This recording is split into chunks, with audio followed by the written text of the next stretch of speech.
Mwami Nsumba. Yesebo Buuza kuba tugoberera n'abakulaba. Balamusaako basebo ne banyabo abali mu bitundu ebyenjawulo because this is a social media platform whereby nti ali ku YouTube aba asobola okufuna byetwogedde. Yesebo. Abali ku Facebook, abali ku TikTok ne platforms endala. Yesebo. Sijaga nti mbalamusizaako bannayuganda. Wabula mbalamusizaako mwenna abasobola ku accessinga information yeno. Habari za huko. Mungu awabariki. Natora salamu zangu bana bakongo mbote abannayuganda abawangalya ne wasaba sajja agunde ayibene magulu nnyondo agunde omutanda. Mwami Nsumba. Swaziniga Kafeero yafunye baloya. Yesu agenda kuwaabira omulenzi oli gwe tuyita Yesu abasinga gwe bayita Kaponi. Agenda oba yamuwaabidde? Yajjayo bujimpapula bwe nawulidde. Yafunye baloya ndowooza intent to sue. Ate wali agenda ku luzzi katanonye mazzi era kuwaabira abaana abo Yes, baana baffe ate baganda baffe era mikwano gyaffe. Yes, nze ng'omuntu siwakanya kusalawo kwa swazi. Yes, omuntu bw'awuliramu olusujjasujja agenda ku poliisi, agenda mu ddwaliro. Kakati bw'ogenda mu ddwaliro ne bagamba nti oli mulamu, kati Swaziniga okuwaabira gundi Kaponi. Yes, of course ekyo kitegerekeka. Olaba ewaka ne bwe twabeeranga nga olwo maama olwakwata ekifi ekinene n'akiwa munno. Yes, genda okulaba nga kyakuwadde tekinkana na kiri. Of course wayita osobola mubuuza nti maama lwaki gundi omuwadde kinene nze ompadde ki mpulira kitono, naye nga kyakulumiranga muli. Bwe twavudde mu kooti nani mu gundi mu DNA ne kizuulwa nti bano baswazi ne banne be bali official baana bana.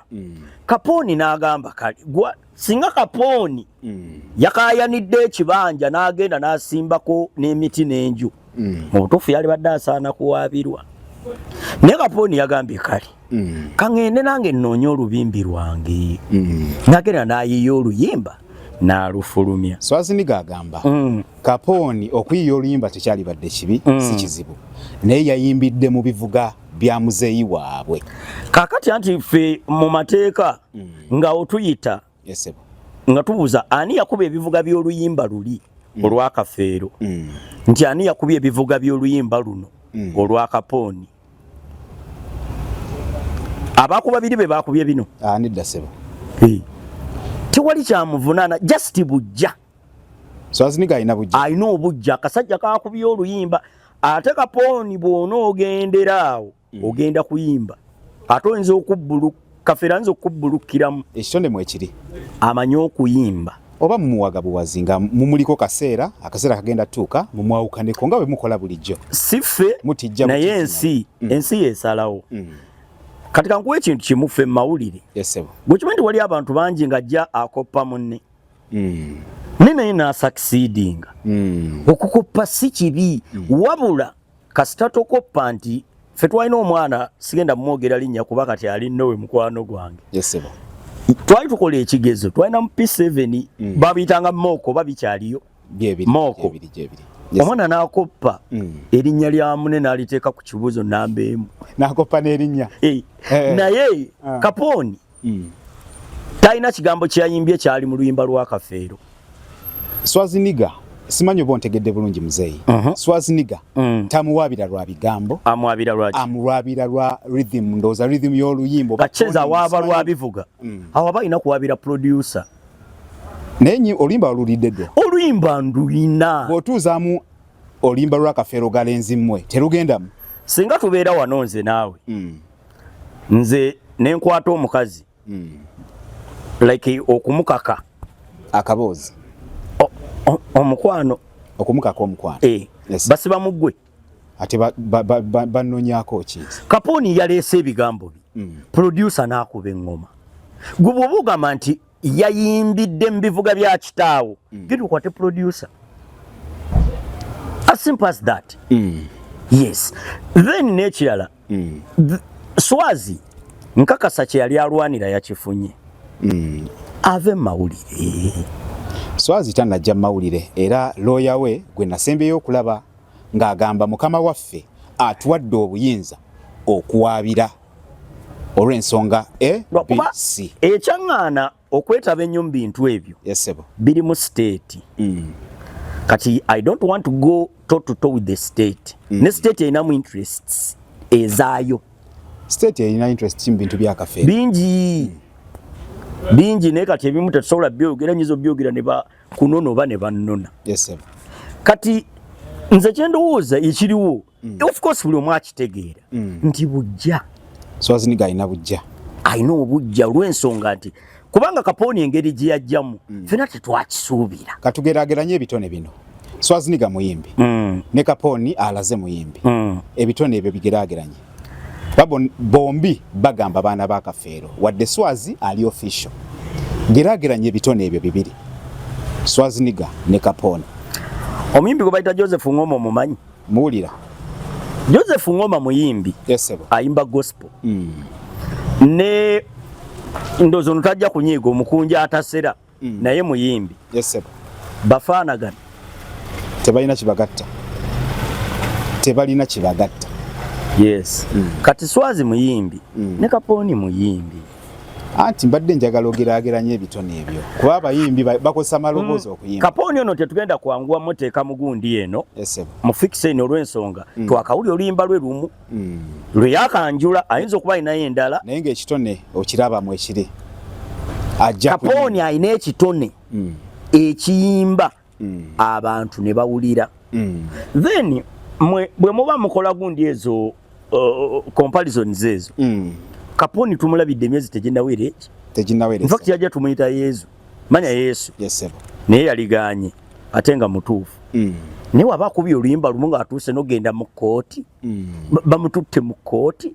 Olubanda eba ya bwereere. Ekinadda kujja kulya famire ya gundi Onani Gerard Mukasange ewaabye. Ngeza bugeza oddemu okulya famire y'Abasudde ng'ewaabye. Eya Ssebadduka ng'ewaabye. Olw'ensonga nti kati Kapooni afuuse threat. Ku famire ya kafeero. Mu industry y'abayimbi. Yesebo. Abayimbi bagala kutandika ogera kulya bagala muloga. Nze omuvubuka gwe bayita Ronald alimpa bwe yali yakayimba. Balogo oyo. Namugamba. Bw'omala okuyimba tambuludde e Masaka. Yesebo. In fact nagamba gundi ono Kamulege Maziga Boa. Nanyini lwimbo ono Maziga Boa. Oligino. Si Kojaawe. Kojaawe. Yesebo. Ne mugamba omwana kuba twali ludda wabannaye ne side ze era gweta Masaka. Ne mugamba oyo muvubuka bw'amala okuyimba. Mugamba atambuladde e Masaka. Nga gyava ogenda mu shows. Ne bangamba leka naawe omwana olimba yaluze basooka dduka yaniya nene babala ne beesootinga ndoza yamwokyayo olaba alimpa gyali kati Kapooni enzija jjazzeemu sitayiro ye you see kati buli kyakola bagenda kubaka ayinza okuba olimba nange naye alayika bbye lwange kuba nange nina ennyimba ezange buli lw'osukkuluma ku banno you become a threat to them. Mwami Nsumba lwaki muwaga abaana bano? Kapooni sinze muwaga abaana bano DNA be yawandula. Abaana ensi yabaagadde. Lwaki olowooza ensi yagadde bano ate bali ne balaga nti bakuba kimmooni? Ne bali ebaagala. Olira ne bali ebaagala. Mulimba lwa kitaabwe lwennyini gundi Buladina. Kafeera akulaga nti yakuza omwana ng'akimanyi nti si we. Era nga ne ku kyalo kuliko ebigambo nti omusajja agamba essaawa yonna. Omwana munona. Yes. Ne n'amukuza n'ebiseera by'embaga bwe byatuuka. Namugamba munnange ebintu bitwale wa kitaawo nze okukuza mbadde muyambi. Mwana wange sinze kitaawo. Akadde kano. Lwaki naye naawe kakyebuze lwaki ensi eyagala Kapooni n'ono muwanguzi n'abalala ensi ewaga nze kyemmanyi mulimu bawaga. Of course nzo kito bawaga ate tebakiyita kuwaga. It is a sympathy moment. Sympathy. Banaalagawa ekitegeeza Kapooni ayinza obutayimbira bbanga sympathy ejja ye ekyaddeni esi kye tuliko nti yamusudde wabula yeyanjudde nti muyimbi ate omuyimbi omulungi. Mwami Nsumba kankubuuze. Yes. waliwo possibility nti Kaponi mwana wa Kafeero kakati ekyo ngenda kyebala malwansonga emu bwe ngamba nti nedda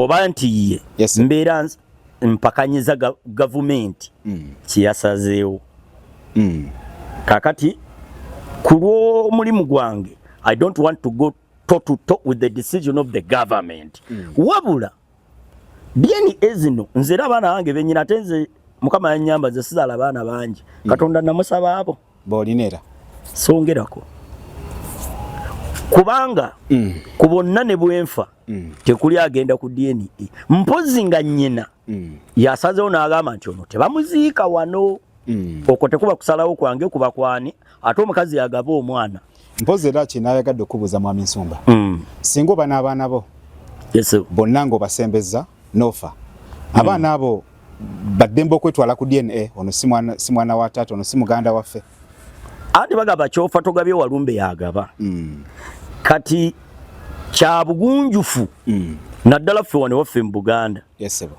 buli lwoweza emyaka 3 ng'olina omukazi oba abaana oba assets nibuba ng'olina nga kano akameeza nga kyekyobugagga kyolese leka ng'okalamidde omuntu mu kye tuyita ekiraamo kuba baŋŋamba eddaama essiryafe abakopi ekiraamo tekamu nti kano akameeza nkalamidde gundi bwe kisomebwa ku lumbeerwo nga gundi akwata akameeza ke akola ki akatwala abazadde mukole eddaame nze nina eddaame nasooka ddikola manya ekiraamo 218 nendiddamu 223 ngenda diddamu 226 okuli updatinga bagamba ne Kafeero yalina ekiraamo ate lwaki kyabula tekyassibwamu kitiibwa kubanga n'omwana gwe yalaamira okusika mbwate si yasika ekiraamo waliwo ekiri visual ekya audio n'ekiri handwritten kino ekiri handwritten kiweebwa nnyo enkizo kubanga bw'oba okikola oyinza okuyita chairman omukulu w'ekika ow'oluganda lwo oba omuntu omulala alina gweyeesiga era bwe tuba tutereka ekiraamo ekyo tukitereka emirundi egi kopi ziba 3 gwe nenkuwaako emu n'oli emu n'endala gyenkakasa nti oyo tomumanyi singa nfa nga naga nti akameeza kano ka muwala wange nakawuki nti akatebe kwentudde ka muwala wange nagawa mpulira enkofiira gye nyambadde ya mutabani wange Mugema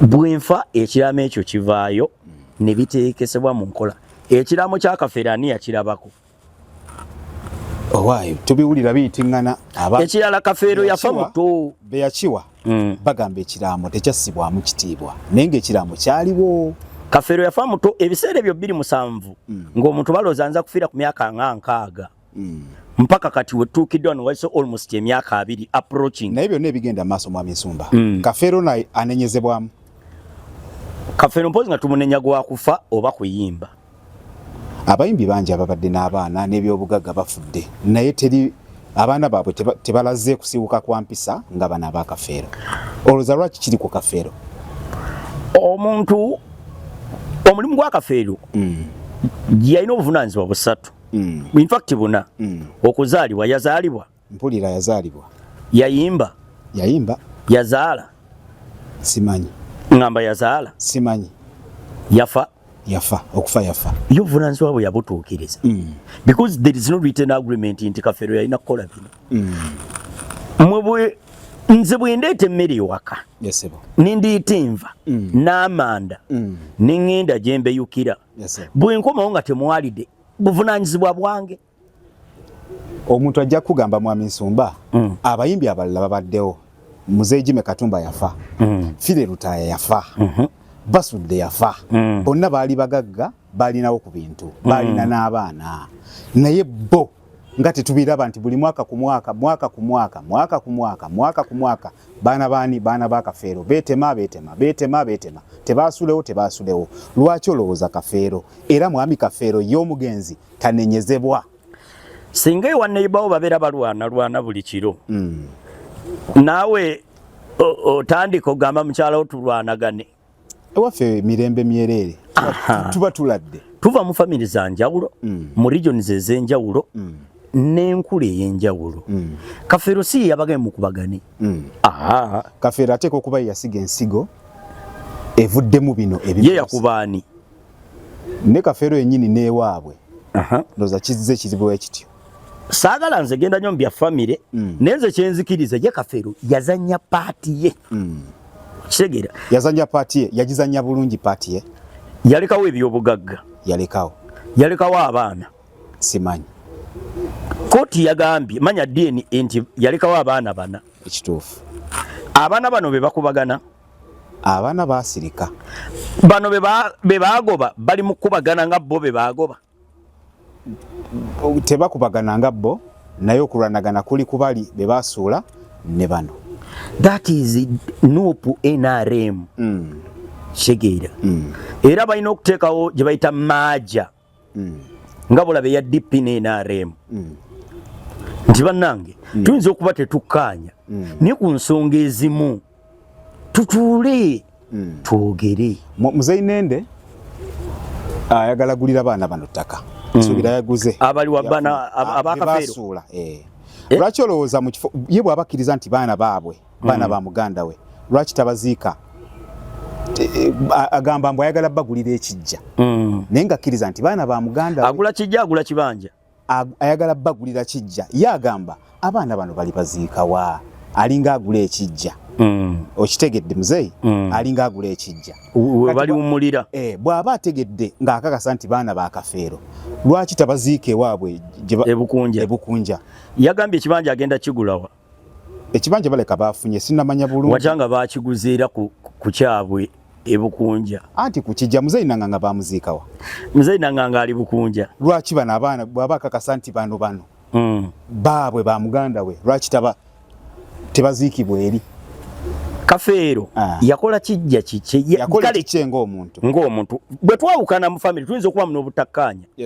Oli n'agula ekibanja tugeze ku mutalo oguddako nagaa naye nze enkaayana zaawo zintami nze munziikanga eri eyawula oyo tabeera mukulu wa lujja. Wabula singa ekibanja kye bateekateeka okugula bakigula either okuliraana oba ne bagamba nti owa famire atunzi atuguzizaako tugaziye ekijja abaana bano balikola ki bwe baliwomulira. Intention ze ziri pure oba naye alina byenoonyeza ng'omuntu? Singa abadde alina byenoonyeza byali badde bisatu. Either nti omu ku baana bano wuwe nti oba alina ssente z'abala nti oba kubali oba alina byenoonyeza mu maaso. Naye kati bw'agamba nti ayagala bagulira ttaka tulinde gy'anaaligula. Bw'ajja n'aligula ewaffe e Buddu kikakasibwa nti abo si baana ba Kafeero. Kubanga gwate munnanga abaana ba Kafeero nga bava mu famire ya Kafeero nga ne Kafeero kigambibwa mutabani wa Naganga. Bw'abaziika e Buddu twebuuza nti ekyaggwa ettaka lyaweddeyo. Muzeeyi weddira Nkima? Nze musajja muzira Nkima. Nabe kyali mu kika ky'Enkima? Ekika ky'Enkima kyatabuka. Lwakuba bwe nabyogerako ate bajja gamba atandise okulumba Obuganda. Bajja kugoba mu kika. Tulina abakulu b'ebika bali babiri. Waliwo atuula e Kasubi awo. Waliwo n'atuula Ebbira. Mwina n'omuwaŋŋami. Naye nze ngwa Bbira. In fact Bbira bwe baziika mwami Naganga. Nzijukidde Naganga bamuziika Bbira. Kituufu. Bbira. Naye olw'okuba nti birimu nnyo Obwakabaka. Ogwo omulamwa nti ogwambala. Ekika ky'Enkima tekiradde nga bwe twogerera. Kirina abakasolya babiri. Abakulu b'ebika bugambira ddala nti nga bunuga nti Muteesaasira yewengo nti bano bazzukulu ba gundi Namwama. Namwama ab'Ekkobe. Ffe waffe nawulirako era emuku nawulirako ekirango nga kiyita ku leediyo mujja sijja kwogera. Mbusibu mukulu w'ekika ky'Enkima ayita abazira Nkima mwenna mugende e Kasubi ku mbuga y'ekika. Era ne mbako gwe nakwera nimbuza naye muyinza mutya okuyisa ekiranga ekyo. Naye munnange si buli mu kimu nti olina okyambala. Naye si kika kya Nkima kyokka wadde nga reference badde ya kika kya Nkima n'ab'Emmamba bwe batyo. Walina okubaawo okulungamizibwa n'okutereezebwa because we are talking about Buganda. Kati ekika ky'Enkima kyo tekirina we kitula mu nsonga za Kafeero. ate kinaatuula kityanga nakyo kirina ensonga zaakyo ez'okutuulamu. Mukazi we yanobye n'agenda ate oli najja naga tutuuze twogere nze ne mukazi wange ate n'oli muwuulu. So ekintu kino kinene bajja bakizimba just to divide, because woba onookutula Buganda empagi ziri 3 okunafuya institutions eza Buganda, empagi okwazimbibwa Buganda n'ennono za Buganda. Naye akirimu simumanyi era tamanyikiddwa. Mwami Nsumba, engeri gye tuli ku bino kankubuuze, mukyala Bisirikirwa ayogedde ebintu bingi okuva Sagendo lwe yajja. Bisirikirwa ani? Namatovu. Mbadde ne Bisirikirwa bangi. Kaŋŋambe Namatovu gwe baakazaako Bisirikirwa. Ayogedde ensonga nnyingi, ayogedde ebintu bingi. Teekeyo ku nsonga zaleeta zayogera ng'omukyala. Okirowoozaako ki ekintu ekyo? Kyala Bisirikirwa oyo mwagala nnyo. Kyala muyimbi. Ate nga agezezaako okwetaba mu nsonga ezo. Naye kankubulya ekintu kimu. Singa tukola pulogulaamu eno neeweza essaawa 10 kubako abakyagiraba. Eba yaboyedda. Waliwo ekiseera wootuka n'ogamba it's time. Kanyinyuke. Ffe mawulire buli muntu aba n'essaawa ye oba ne pulogulaamu ye. Nga bwetuuka obudde bwayo nga buweddeyo. Kati ate babaako endala gye balinze kubanga kubaako eddako. Kati mukyala Bisirikirwa ye ogugwe yagukola.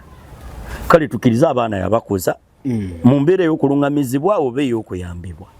Naye kati buli scenario buli lwerabika n'avaayo. Abantu batandika okugamba ng'alinga alinamu interest. Manyi baga teri yalumirirwa nga talina kigendererwa. Nze nno ndi wandowooza nti mukyala Bisirikirwa ye paati yagizannya. Yabeererawo Pawulo mpaka ku lunaku olusemba. Kitegeeza Pawulo yafiira gundi nani enteekateeka we zaakoma. Then kino waba yakomawo n'ayambako ku baana, that is a good move. Naye kati buli lwalabika mu mawulire alabika alwana. Pawulo yali atuuse n'omuweebuula ate nga kyabulabe bambi gyali. Kubanga goyinza okwogera ekintu nga ddala kyali kituufu naye nga mu maaso g'abantu oba the way omanyi waliwo kye bayita hearing. Omanyi kye bayita hearing? Kyeki? Okuwulira. Ate listening. Okuwuliriza ndowooza. Then ate perceiving. Like kubanga nze nsobola okuwulira piki nti etokotane nga bannaye eggaali y'omuka eyiseewaawo. Kitegeeza mpulidde ne siwuliriza oba like I perceive it in a bad way. So mu mbeera eyo tewali amubanja. Ne bw'aba ayogera mazima nga gayogera ge mazima. Lwaki oyagala agasirikira? Nze sigaana muntu kwogera mazima. Naye obuzibu buli nti buli lw'olwennyo mu kamera. Kitegeera. Buli lw'olwennyo mu kamera otuuka ekiseera nga otandise okwekuba oba bakweta kwetemangalike. So nze ndi wandowooza DNA yawedde. Omanye ensi yamuzimbako akayumba. Va mu bintu by'akafeero tewazaala. Kati mu kugezaako kubannyonnyola saazaala lwa nsonga ABCD ate naye ensonga gy'aleese kwe musinziira ate mu musirisa. Ensonga z'omu kisenge buli lw'oziteeka ku mudaala oba owemuseeyi. Nga nkwotinga ebigambo bye nga ye yakozesa ekigambo kye bayita Pawulo. Bino byenjogera bibye si byange. Mpulira. Yali na low sperm count. Ekigambo ekyo singa okizza mu Luganda kitegeeza enkwaso ze zaali zinafuye. Imagine ekyo ekigambo n'okiteeka ku internet ejjuddeko abaana. Ate nga luli nga tannakyogera yali akyalina credibility. Okitegeera. Then statement endala gya ngambye I am quoting her. Waliwo omuwala yajjaawo ne mugavaawo togeza noyagala Pawulo agenda oba gundi wagiraba nakalaba mbwayinza okusiiga obulwadde. Ate by the way nsi yali tekakasa Paulo Kafeero ya nakatiteka kasanga kubanga ebbaluwa z'abasawo yatukakasa Paulo yalina sirimu naye ate nga bisirikirwa si musawo yabeera naye yawangaala anti tulina okugenda mu ripooti eyakolebwa nga Paulo afudde tusome abasawo bawandiika ki yali nsambya ne bamutwala emulago gye yafiira singa ripooti y'emulago eraga nti Kafeero teyafa bulwadde obwo nga bisirikirwa agamba nti yafa bulwadde obwo bisirikirwa asobola okuggulwako omusango gavumenti nga yegumuguddeko kyekiri kyegambye nti ave mu kamera kyeyali alwanirira oba kyeyali aluubirira bayinza okuba bakituukako. Ensonga za mukyala bisirikirwa ne Mamuli Katumba waziraba? Naziraba naye zo sigenda ziyingira lwa nsonga nti ziri personal. Ziri personal. Kati ensonga ziri personal nti nze nzibye enkoko yo teziba nnungi kuyingira oba nti obadde omanja akakaagako ezo saagala zingira. I'm a professional journalist ndi musajja munoonyereza ate ndi musajja mukulu ate omumanyi kati ani alabika nga atereeza mu nsonga zino bw'abanga muzeeyi Mamuli Katumba naye avuddeyo okulaga ludda ani agenda otereeza kuba bino ebintu tebigenda kuggwawo leero bigenda kuggwawo bijja sigala bidda bigenda kuggwawo nga mwe ab'amawulire oba ffe ab'amawulire tunoonyezaayo oba tupiikinze issue waliwo issue ezigenda okujja bino byerabirwe olinga ne wajja n'agamba mwami gundi mbadde nsabo nkyaze nkaaya nandi mutaani wa Kafeero kubanga gwe bw'oteekawo limiti nti abaana ba Kafeero bali bana ogamba be baakebeza waliwo abali ebweru ye kambuze bw'oba singa gwe wali mutabani wa Kafeero olwaleero waalibadde kikuwa ekitiibwa okweyita mutabani wa Kafeero okusinziira ku byonna ebigenze maaso? Tekuba kweyita obeera mutabani we naye just olw'embeera ebeerawo are you proud like kyekibuuzo tosobola kwegaana kitaawo in fact mu buwangwa teri mwana yegaana muzadde omuzadde yegaana omwana gosogera n'ogamba mbusi gwonzaala kubanga ne bwe tugenda mu mateeka bajja kubuuza ani akuzaala so balina kwetereeza ekintu kino kirimu section ziri 3 ku saidi eno owa mukyala bisirikirwa ng'omu ku baliko bakyala b'omugenzi alina okusala omuliro okusala omuliro si kusirika ne bw'oba oyogedde yogera ng'omuntu omukulu gwe twakawugeredde wano naakuwemudde mu bigambo byenjogedde owuliddemu ekimansa entungo nigwekyo mpemulemu oli waddembe anyway so osobola okuvayo n'oyogera naye oyogeredde mu mbeera ki then side ya mwami Nende that is ya mwami Nanganga nabo balina okusala omuliro side y'abaana bano abataafunye mukisa era nabo balina okusala omuliro. Leka nkubuuze mwami Nsumba lwaki olowooza famire ya muzeeyi Nanganga eri ku ludda lw'abaana DNA beyawandudde? Ekyo ansangirina naye Basuda nawe gamba nti bino bisaana kugamba nga tuli mukaama ekyo tukireke ndaba ensi eri ku bano famire eri ku bali kati ekyo tukireke ku lwa privacy naye bwe tunajjako kamera ojja kujja nkikugambe naye nze kyendowooza issue ya Kafeero gimalawo kuba kaakati omanya abantu abasinga mu mateeka tetwagasoma kyobola tugategeera kitono singa gavumenti emala okukakasa nti ekyobugagga kino kana akatebe ke balabawa ka mwami Nsumba tovaayo na jambi agamba alina okukampa ojulira bano abaana basobola okujulira anti omusayi balina gutwala South Africa sente zitannafunika anti kyegambye nti balina okujulira kubanga si edini esoosa okukolebwa ino yakubiri ebali ne bajulira kati ne bano basobola okujulira nenze kyempakanya nti tugenda kwetemaatema afa yafa ekyo kintu kya bulabe nnyo nnyo nno ekiboolekedde ebisinga baabitunda kyobola nti waliwo bakwita kutaatira banete mujja tusigazaawo si gwe gusoose nno nga beetema ke kajjansaawo so ekyokubiri lwaki naga nti ne government enamu interest wayinza okubaawo omwe yagula ettaka lye Kajjanseri eri Bakayanyi enju kati nga singa bagamba nti ne bano baana ba Kafeero beegasseeko okimanyi nti abayagula mpewo wabaawo claim awo abayagula mpewo okuleka nga batudde ne bagamba nti kati noono mumuwe mwatunda obukadde bumeka nti tugeze 4 mwali bameka abatunda nti twali 4 nti kakati mukwateko omugabo gwa bukadde 5 muguwe noono akakasiddwa ffe waffe lwaki muwakanira abayimbi era bagamba nti omuyimbi wonoolwa omuyimbi agenda mu baana baana 2 2 lwe lutalo lwe tulinze kati ate mukama amuyamba afe nga naye amaze okukirarifayinga suubi baati ono wange si wange lwe lutalo olubindabinda olwo omuyimbi gwe gwolaba ku mutwalo gumu oba 2 aba n'amaanyi agasobola okubeera n'abakyala 4 olunaku naye nga lwaki kiriwo ekityo baabayimbi balinga bavuzi ba baasi tebeefuga nedda buli lwotuuka waliwo levo gy'otuukako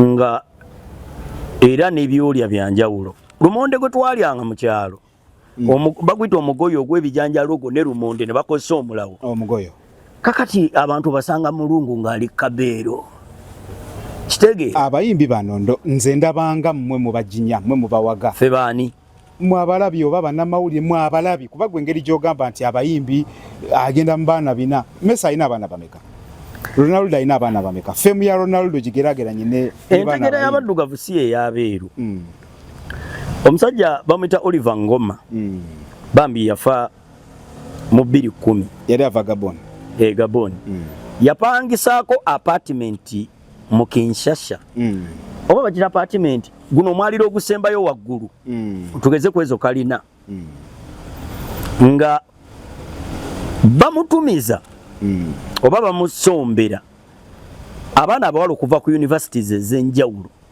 apartinge nabo every Saturday balya banywa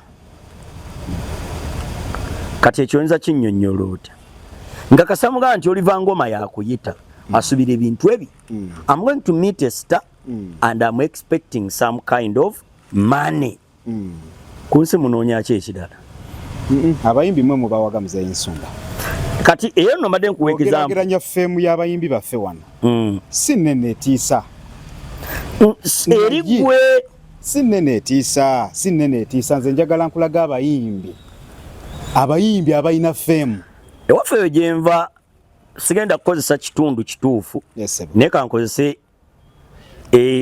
eryantonde waliwo omuyimbi yaleetawo enjawukana mu bakazi abooluganda abo ate nga bonna baali akasente bakayina ne batuuka ekiseera okwekuba emisana ku 7 mu tawuni wakati n'okwefungula ne beefungula asooka wange kati abayimbi jjukira batuuka bukyali yamugala luli yasooka wuwo ewange we yajampa obudde butono ng'agamba ngenda ku stage ku luna asooka wange omuyimbi oyo akyali mulamu era agenda kulaba kiripe n'ajja gitegera ne beekuba ne tuyita chairman n'abakyala ne defense lwamuyimbi abooluganda balwanira omuyimbi kakati ng'oli gwe balwanira atuuka essaawa nga 4 ez'okumakya kubanga babanga mu ttuwa mpulira nasooka kwanza awo ku hoteri loji obasuze kwanza abanga loji si hoteri eseba nasooka ayisaamu nga 4 zigenda okwera nga 8 nga bawedde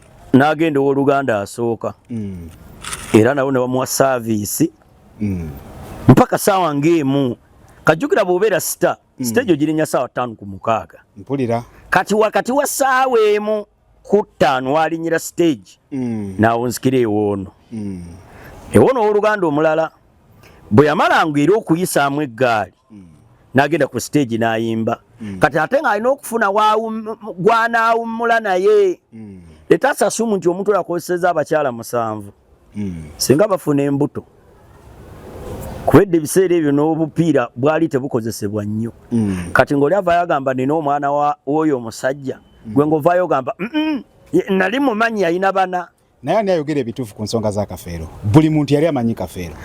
Si buli muntu, wabula buli omu yali alina kyamumanyiiko. Nze nange nina kyemumanyiiko. Kubanga nze sooka okulaba Kafeero 2,000 baali bazeeyo Kiwangala kuyimba. Was a very humble man. Naye olw'ensonga nti Kafeero erinnya lyatuuka ne limusukka. Kafeero yatwala femu y'Abasudde. Basudde bwafa. Ekisaawe kyasigalamu abayimbi abo. Sebatta ne Kafeero. Sebatta ne Kafeero. Kati ate ye Sebatta ng'alina enkola ye. Ngera bw'olya nti yali roodi. Nga Sebatta asobola okutuuka ku kifunaga. Manager abo badde ze ssente zaabwe siyimbira mu bisanja. Kino ekikaali kye basibanga eky'ebisanja. Kati nga ye Kafeero was a man of people. Abantu abasembyeyo okufuna ku kininga ekisemberya ku maanyi ga Kafeero babadde nga basatu. Nani? Abdumulasi. Naye yalimu luno olw'ekivubukavubuka naye nga ye yafuna nkugamba amaanyi ng'omuyimbi asobola okugoba chairman w'eggombolola namugasi kulaba waawo ng'amaanyi geggamba ge baalina ng'abantu basobola okugoba DPC namuga gwe va wano tuvire ku musajja waffe omulala azemu okufuna amaanyi ago tugamba men of people yali Bobi Wine. Nti tugeze yasobolanga okutuuka ku kitundu sanga 3 sibyabufuzi ebyo nkunnyonnyola omuziki gwe nkugamba omuntu w'abantu yasebo ng'asobola okutuuka n'abuza akatogo bakatunda wanti wali nga si bino mbu ndi mu hoteri mukandeetere nageraga mama naamu mwana storeki sokonjo kyeyaye yawe entogo omuyimbi omulala abadde ali ensikeni kubafunye ku mukisa ogwo okwagalwa waliwo omuntu nga bamwagala kati ne David Lutalo yali akisemberedde David Lutalo oyo era abantu bamwagala naye bano nga bwatuuka ku kitundu yesebo tagenda mu hoteri kwebakanze Kafeero mu 2,000 bajje Ekiwangala nalabe n'emboozi eyo mu birwaji nyumya yali trip eyo nga bono nti Masaka lwe yagambye lubaali ekinoni Ekiwangala Kafeero batuka saawa azaali around 6 n'agamba abaana mugende muteekeyo ebyuma ku stage kuba ekikaali baali bakisibye dda 2,000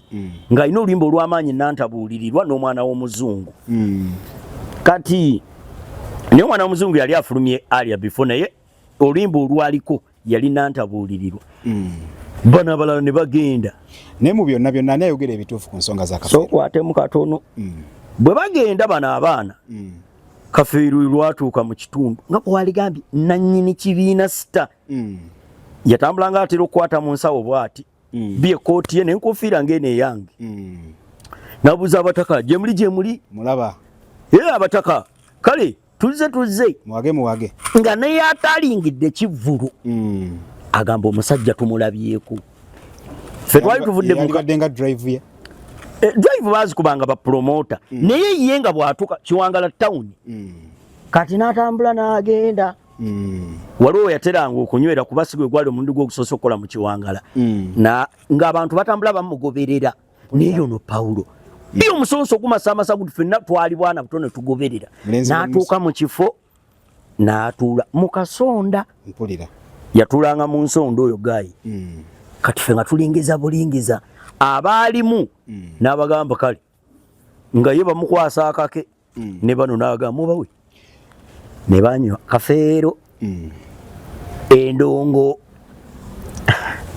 tyano byogera kate mulemerere naye ng'abantu bagamba twabadde naye twanywedde ffenna yatugulidde n'otugulira oba ayimbye oba tayimbye muntu waffe man of people kati omuntu ali kweyo level ne wajje wa mukyalawo n'amugamba mukazi wasobola okugaana ku mukyala kireke mukyala wange yaganye dda asobola okugaana Kafeero amugaanirawo nga lumu omusinga ssente Kafeero nze ndi mulamu aŋŋamba mu budde obwo kyekiyetya mukyalawo gaana Kafeero alina ssente alina erinnya musajja mulungi osologa alabika bubi so ensonga za Pawulo ezo nze saagala muwakane nti ono si mwana we kubanga tomanyi gye yayitira ani ayogera amazima ku nsonga za Kafeero buli muntu amanyi Kafeero ayogera amazima yo yasirise ffenna tumogolako buki bumogozi naye nga Pawulo mumuleke nzibu bobali tumwana nti wi ate taka mwali tunda mwali malawo bagenda gabana ki era muli munabagamba nti fe twagala kumanya we tuziikibwa okuleka nga n'ekijja tekiriiwo ekijja weekiri bukiba weekiri mubaleke bajje mubagane ne bane mugenzi okutuuka ng'ebintu byatundibwa kati oli aveeyo yekalakaasa akomye agambe tebampadde kibanja nti wagenze okutuuka nga byaggwawo esebo so kati mwami Nsumba nga tuvudde ku nsonga za kafeero twogereko ku kadongo kamu generally nga industry lwaki olowooza kadongo kamu aserebye kadongo kamu aserebye olw'ensonga nti n'abamuyimba baserebye kubanga gwate munayi kubanga fe mukusoma waliwo kye bayita supply ne demand demand weeri ne supply ntono how gwe nyimba za kadongo kamu meka empya z'omanyi kati tewali zijja kulimba olw'ensonga nti kadongo kamu talina promotion oba kadongo kamu wa bbeeyi to produce si wa bbeeyi mu bitu smart ku mitwalo 20 ng'oyogedde naye akufulumiza oluyimba olulungi ku lwa Sseruganda agamba leetayo ez'amasannyalaze 2 nakolera odiyo ennungi abayimbi n'abayiiya bakendedde era kyobula abamu batandika okwemulula abadde ayimba kadongo kamutalaga papa papa papa naye nga baba muyimba webali naye obuyiiya bwe bukoze eki n'ekirala promotion wasembadde okulya programu ya kadongo kamu oba okugiraba abakadongo kamu beteeka nnyo emabega bwe buzibu bwabwe n'okutwala obutwaza olimba ku radio abeeri yeetulako ffe batusosola abakadongo kamu tebatwagala batutirawo programu emu kadongo kamu oyo nyimba nnungi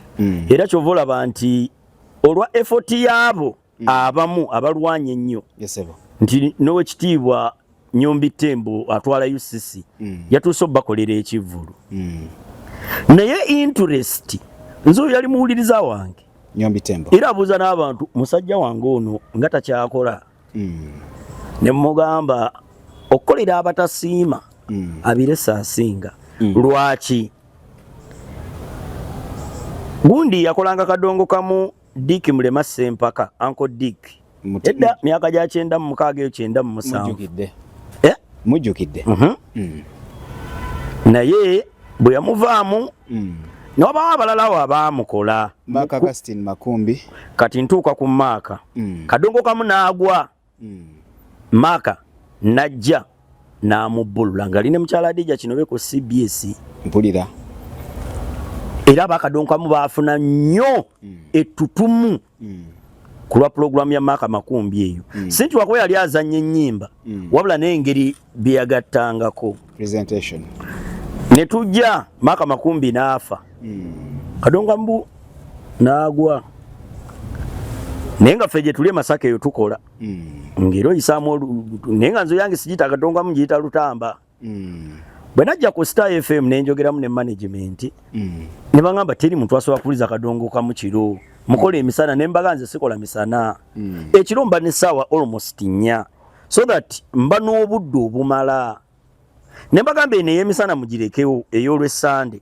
nze nga ngiteeka ekiro ku lw'omukaaga ku lw'okubiri ekiro ekikeesa olw'okusatu program nefuuka program ne bwe nagenda Emmengo the same nabagamba ekintu kimu nze nkola lwakubiri ekyekikeesa olw'okusatu ne bagamba tulinawo kadongo kamu wano ku Sande ne mbagamba wange si kadongo kamu olwange baluyita Olutamba ne tusooka tuyiikula Olutamba omwaka ogwo nga buli muyimbi wa kadongo kamu wano e Uganda addukira wange muganda wange ate teri muntu asinga kwegayirira nga muyimbi wa kadongo kamu mwana wa mama mwana wa taata nze sina bazadde nyamba buyambi ndi mulekwa n'omugamba nti nze sisaba ssente kuzannya luyimba lwo nzannya message eri mu luyimba lwo ne tukola programu eyo munnange nno n'ekyaka n'etinta naye bwe nayimiriza ogikola abantu basinga balowooza kadongo kamu yavaawo so promotion nfu nti tebalina airpule gwe program namba nga babazannya lunaku lumu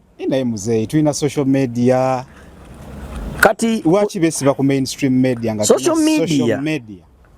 media olaba ne waffe wetuli tubale tumaze omwezi gumu nga tetulaba nkuba etonye leero kitegeeza enkuba erabise omulundi gumu almost in 3 months the past ebbanga lise gwolero social media is a tax nga bonoga nti kibuye ndeeba waliwo ennyimba ezikikubidde ku social media Kaponi gwe tubadde twogerako nsubira oluyimba lwe terunazannyako ku mainstream ne video yakagifulu baluzannya naye nga lwakyakidde ku social media kuba gye lwatandikidde social media esobola okutuuka mu August nga Kaponi akyalina oluyimba olwo lweruka kyetwebuuza kitegeera social media is a tax zino ez'omukibuga ekutwalako nekuleka wali neno n'omulala social media aleeta gundi baza ba ex bange bonna baafa mpulira nereeta li nani ono sibaye bakaba basajja banyuma nereeta alimpa kati ate eri mu kuvuga baki kyokka mainstream media esigale ekujjukiza kitegeera ku social media okwo kuliko omuntu akuba oluyimba ne lugwayo ng'olwo olwakaponi olugenda mu dakiika 8 dakiika ebeemu okitegeera kati wabula etuyambako social media to remind and to notify people ya nti bannange ono omwana yaleese oluyimba luno kati eno abalwagala edda nga bagambanga mugende wakase music recorders kati gwe bw'olukuba ku radio n'olumalayo lubeera lwongera okubanga lumera there is a possibility singa lukyanga social media yo teriiwo oyo muyimbi abaana ayimbawa because kizibu nnyo okugyawo mainstream media naye ate kyangu nnyo okugyawo social media and most especially TikTok sigumusa ebiri zize zivanga kati awo tulina okutunawo so kadongo kamu solaga nti yavaawo ne balina kwongeramu maanyi so kati bwe twogerera ssaawa zino olowooza muyimbi ki owa kadongo kamu aliko era akyali Walukagga Sam Mathias Walukagga Walukagga yaliko na luyimba ki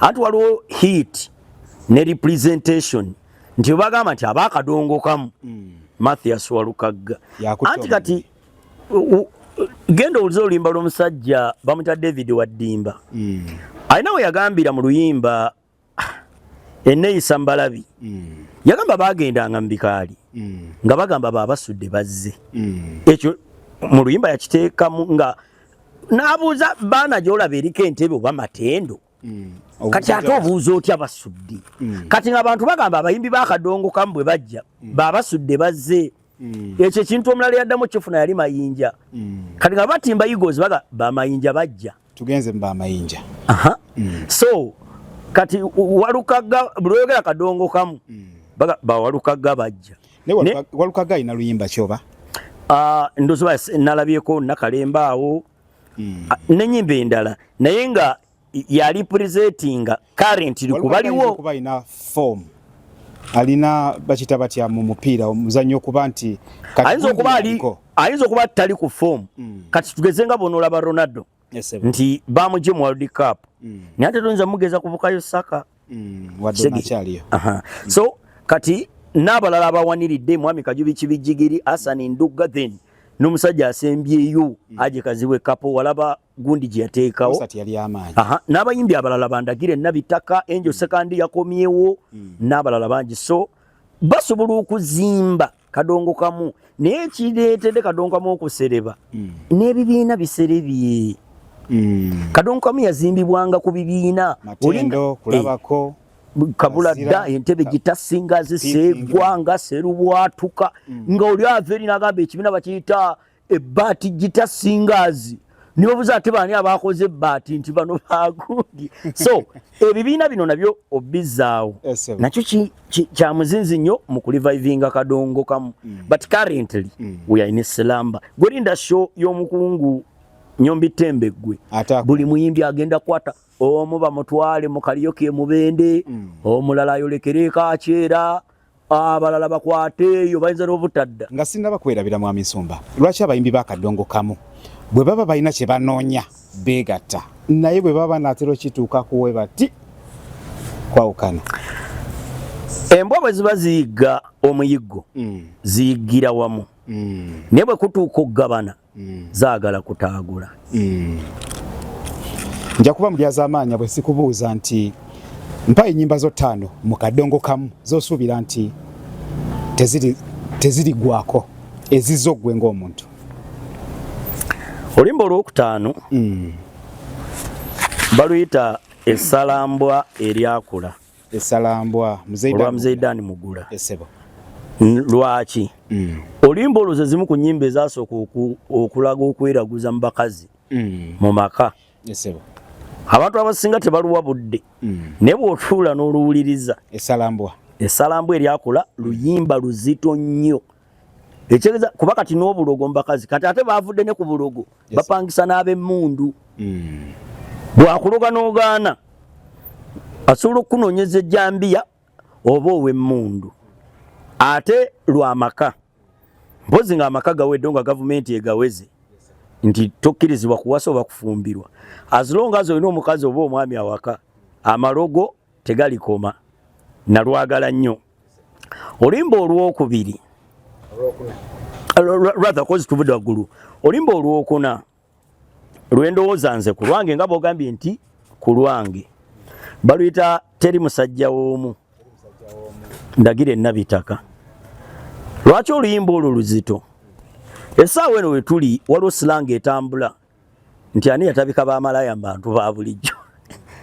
Naye nga teri muntu gwe bayita malaaya ebeera mbeera. Tewakyali musajja nga mukazi w'omuliko wekka. Tewakyali mukazi ng'omusajja omuliko wekka. Kati bagamba nti gundi bamusanze ne gundi todduka misinde kusiba ngugu kubanga naawe waliko ne gundi. Oluyimba olwo era nze ntambulidde nnyo mu maka lwali luyimba luzito era luyimba luzito era lulibeera luzito lwakuba nti lulimu amazima agakaawa era tusobola oddukyusa ntuga teri mukazi w'omu gwe kuyita mukyala wo tuyinza n'okuba nga tuli wano ng'eri alina gwali mu kulabamu. Ate sigamba nti ojja kusanga oba bamutemye nti omanye. So oluyimba olwo ku sayidi ey'amaka nti baagutoddeko onoomanya teri mukazi w'omu ku nsi kuno teri musajja w'omu. Oluyimba olulala olwokusatu njagena n'oluyimba lwa Walukagga omuzadde tagulwa. Lwakuba abantu abasinga kati muwuliriza mu viewers oba listen once naye owuliriza oluyimba yaga lwaki olinda maama wo ku naina ne layini mwe yagambira mbu maama wo atuuka okweyalira akagomesi emisana okukambala n'akooza kiro. Mu butuufu bw'oluwuliriza luli very emotional.